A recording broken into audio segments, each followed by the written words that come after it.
Hey guys, Coach Kuiper here with another installment of Kuiper's Coaching Concepts. Today I'm going to go through and break down some of the fundamental pitching mechanics. Now I want to start off and say there's no one perfect way and no one absolutely right way to throw baseball.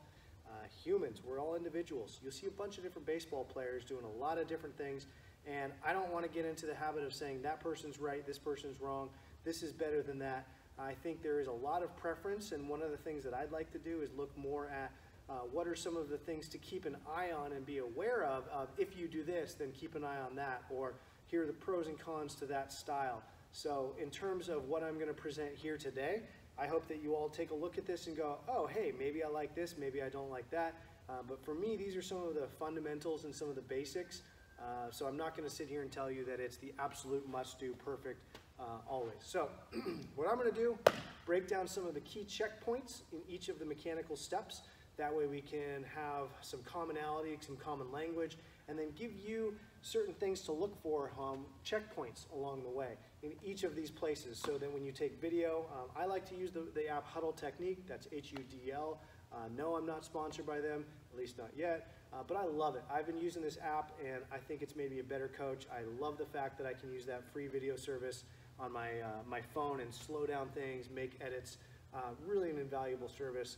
So kudos to the folks who developed that one and made it available to coaches like me. And players like you. I always will say, be your own best coach. And this is one, you're taking the first step by watching this video, but then do yourself a favor, video yourself, and start to take a look at some of the component parts of your pitching mechanic, and then look at the checkpoints. All right, moving into it. So I'm gonna work backwards a little bit. So, you know, if we all know, whether it be a windup or a set position, okay, we all know the basics of the mechanics, right? So now I'm just kind of having a good time, taking it easy. But if we were to do it full speed and go through, what are we going to do in each of the component steps of this process? I like to work backwards, okay? So if we start out and look at a release point, working all the way back from release, some of the checkpoints that I would like to emphasize is the couple that I really like to look at for youth pitchers especially is body angle at release, okay? Stride length and body angle are probably the two that I see the most common mistakes or areas of improvement in the release point. You'll see, ideally, you can look and see my body angle from the tip of my fingers, from this baseball down to my back heel, should ideally be about a 45-degree line, right? Nice and outstretched. Now look at I don't know how you can see, but the length of my stride should be such that I should have to feel some good strength in this leg. If you're taking a short stride, it's a lot easier to stand up tall. We don't want tall, we want to get out front. There's something called perceived velocity, which we could emphasize, but getting out front is going to do so many good things for you in so many different ways. Perceived velocity, which means less time for the hitter to react. There's better action on your pitches. It's going to activate the last levers of your motion more. And it's just essentially going to do everything to help. There's so many things it's going to do to help. I just can't emphasize it enough. Reach out, get out, okay? So one of the checkpoints, 45-degree angle. Next checkpoint, stride length, good long stride length.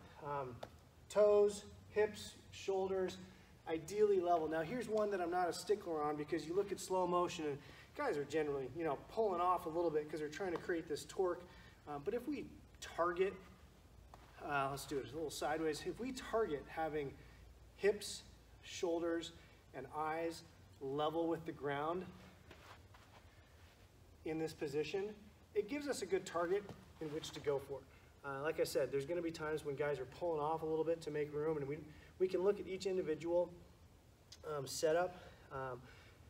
It doesn't have to be perfectly level, but let's just target that and say, hey, good baseline. Let's check it out, make sure that they're not falling too far off to the side, and I really need to correct something. A little bit, not too bad.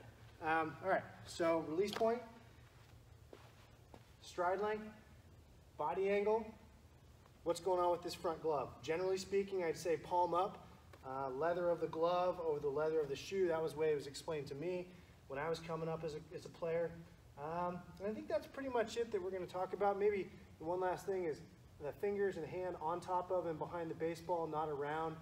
We'll get into grips a little bit later, but as far as mechanics go, that's where we're at.